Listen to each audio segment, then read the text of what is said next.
Madame, Monsieur, bonsoir. Au sommaire de cette édition du vendredi 17 mars, la colère des employés de crèche du Mans. 80 d'entre elles ont manifesté ce vendredi pour s'opposer à un plan de réorganisation de leur service. Pour l'instant, elles ont pu reporter la signature de ce projet. Les explications dans ce journal. La fête foraine du Mans sous surveillance vidéo afin de prévenir les actes de délinquance dont les forains ont été victimes l'hiver dernier. La ville leur met à disposition ses caméras. Et puis l'inauguration d'une unité de méthanisation sur de petites exploitations agricoles. Une première dans le département, cela se passe à Mézières-sous-Pontoin. L'invité de ce journal ce soir, c'est Serge Le Breton, le président du comité régional de lutte et discipline associée des Pays de la Loire, donc, qui organise l'Open de France de lutte et de lutte gréco-romaine. Vous le verrez ce samedi 18 mars au gymnase Spoutnik du Mans. Et je vous le disais en titre, le personnel des crèches du Mans se fâche.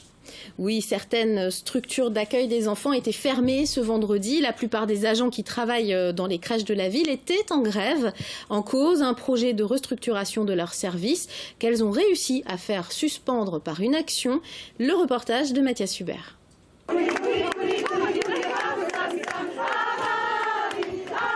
Elles ont décidé de se faire entendre avec des comptines. La centaine d'agents de la petite enfance interrompt le comité technique qui s'apprêtait à signer la restructuration de leur service.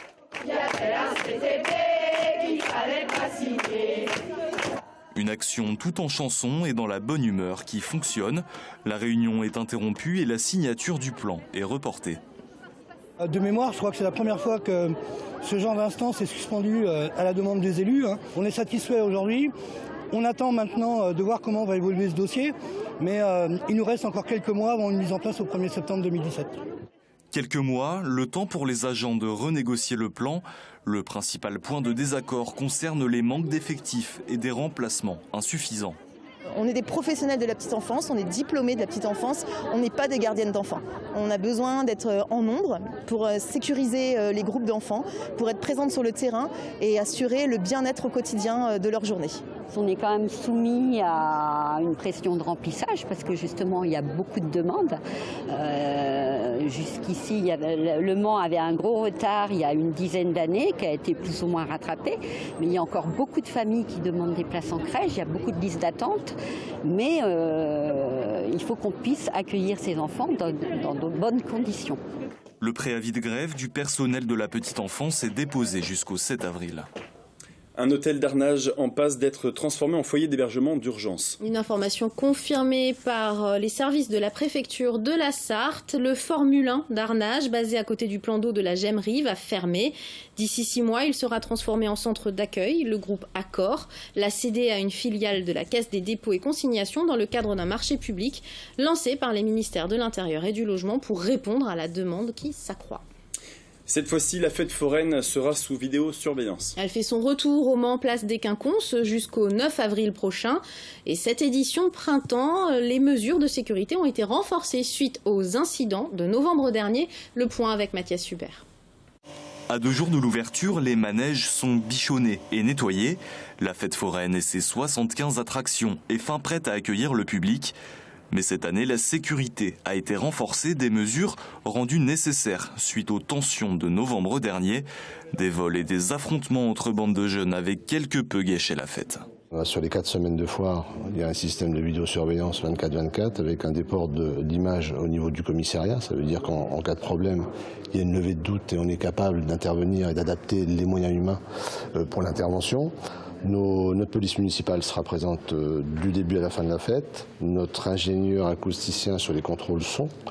Nos médiateurs seront présents et tout ça en lien avec la police nationale. Mais je parle bien de l'aspect sécurité. Des mesures de sécurité approuvées par les forains. On est souvent confronté à ça, c'est dans toutes les foires un peu, ces mesures. Et encore ici, elles sont plutôt cool. Parce que c'est pas une grosse foire, c'est les foires de début d'année. À Lille, on a été confrontés. Cette année, on a eu la suppression de la braderie, mais pour d'autres raisons. C'est plus les raisons des attentats. Mais c'est vrai qu'on connaît maintenant toutes ces histoires de sécurité extérieure, de caméras. On vit maintenant avec ça. Des mesures de sécurité pour profiter sereinement de la fête et notamment des nouveautés comme le tapis volant pour toute la famille et le flipper pour les amateurs de sensations. Et si les déjections animales se transformaient en énergie? Cela s'appelle la méthanisation. Ce procédé est couramment utilisé sur les très grandes exploitations agricoles. Mais aujourd'hui, ce sont 3 petites fermes sartoises qui ont inauguré leur propre dispositif. Une première dans le département, issue d'un partenariat entre un éleveur de Mézières-sous-Pontoin et un industriel. Les explications avec Diane Lemoisson. C'est la 3e de ce type en Sarthe, mais la seule usine de méthanisation créée en collaboration avec un industriel. Des raisons affectives pour le gérant de la charcuterie Côme, née à 3 km d'ici, mais aussi un engagement pour la filière. Il faut résoudre les problèmes d'odeur, donc ça en fait partie. Les problèmes de la couche d'ozone, là on est en plein dedans. Et puis les besoins énergétiques, tout le monde sait aujourd'hui qu'il faut de l'énergie renouvelable, donc il faut absolument, je dirais, s'y impliquer. L'industriel accompagne à hauteur de 50% le projet pour un investissement global de 2 millions d'euros. Du côté de l'éleveur, outre la démarche écologique, c'est pour lui un revenu supplémentaire de 10% assuré. Aujourd'hui, l'agriculture a changé, donc elle est de plus en plus compliquée. C'est la compétition au niveau des prix mondial et européen. Donc c'est arrivé quand même à être compétitif. Ces cuves de 6 mètres de haut avalent chaque jour 20 tonnes de déchets. Vous pouvez voir à l'image ce qui se passe à l'intérieur des cuves. Les matières méthanogènes sont du fumier de bovin, du fumier de porc, du fumier de volaille, des déchets de végétation, donc céréales, un peu de maïs en silage. On y met des oignons qui partent à la poubelle, donc on les recycle. Après une macération de 50 à 60 jours, le résultat permet de fournir 250 kW d'énergie par heure, de quoi alimenter le village voisin. En France, environ 80 usines de ce type existent. On en compte 8000 en Allemagne. Le ministre de l'Agriculture et porte-parole du gouvernement est l'invité de notre Face à la Rédac lundi prochain. Nous avons enregistré cet entretien ce vendredi après-midi et justement le ministre de l'Agriculture, qui aura été en poste tout au long de ce quinquennat, a évoqué avec nous les regrets de ne pas avoir pu faire avancer les questions agricoles à l'échelle européenne, en tout cas pas aussi vite qu'il l'aurait souhaité.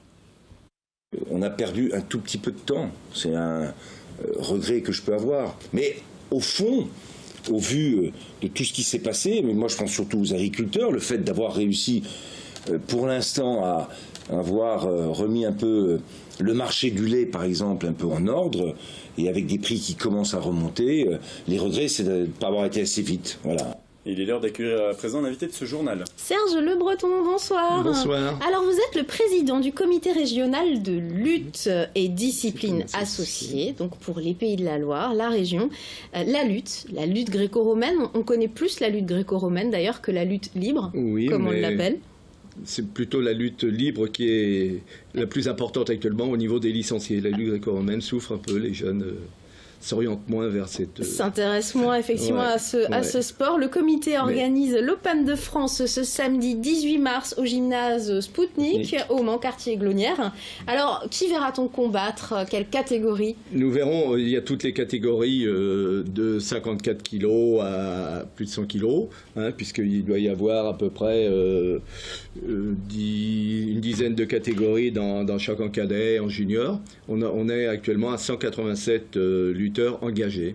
C'est le plus gros chiffre pour l'instant. Et des lutteurs qui viennent de toute la France. Entièrement, de tout, du nord, évidemment. du sud, de l'est, de l'ouest, voilà. Pourquoi ça se passe au Mans? Il n'y a qu'une centaine de licenciés de lutte en Sarthe, avec 2 clubs. 2 clubs. Et pourtant, on organise au Mans ce type d'événement national. Disons que lorsque le club Lutte Club Le Mans s'est créé, il avait pas ce nom-là à l'époque, mais il y a 5 ans, la fédération française a proposé d'ouvrir à la demande de notre CTR référent, puisqu'on n'a pas de CTR sur notre région, de CTS, une compétition ouverte aux lutteurs affiliés à la fédération, mais de nationalité étrangère, pour qu'ils puissent participer à des grosses compétitions. Parce qu'il y a beaucoup de lutteurs, notamment dans les pays de l'Est. Là, pour le coup, c'est un sport qui est extrêmement pratiqué. C'est leur discipline. Voilà, c'est leur discipline majeure. Ils sont à peine nés, qui sont déjà à lutter sur le... Et ça s'est transformé au fil du temps, en quelques années. Ah oui, beaucoup, parce que comme on dit, et ce club, donc nous on a proposé de l'organiser au Mans, puisqu'on avait la population pour faire ça. Et on est arrivé maintenant à un stade et de plus en plus important au niveau national. C'est une compétition de référence au niveau national, puisque les pôles sont obligés de passer par là, les pôles France, Espoir, et les meilleurs lutteurs français seront là demain pour s'affronter aux lutteurs de nationalité étrangère. Donc ce samedi, ça commence à partir de quelle heure? De 9h demain matin. Jusqu'à jusqu'à les 17-18 heures, suivant la durée des combats. Avec peut-être, pour les gens que ça intéresse, de voir déjà un beau spectacle sportif, et peut-être une surprise de voir un double médaillé olympique. Vous parliez de la gréco tout à l'heure, en plus en style gréco. C'était nos dernières médailles, voilà. Les deux frères Guénaud avaient remporté les en deux lutte années gréco-romaine. Ouais. Et on se souvient de l'effervescence que ça avait produit autour pour notre discipline. du sport. Voilà. Et cette année, on espère avoir puisqu'on organise des championnats du monde à Bercy, enfin voilà, fin août, avoir des médailles encore.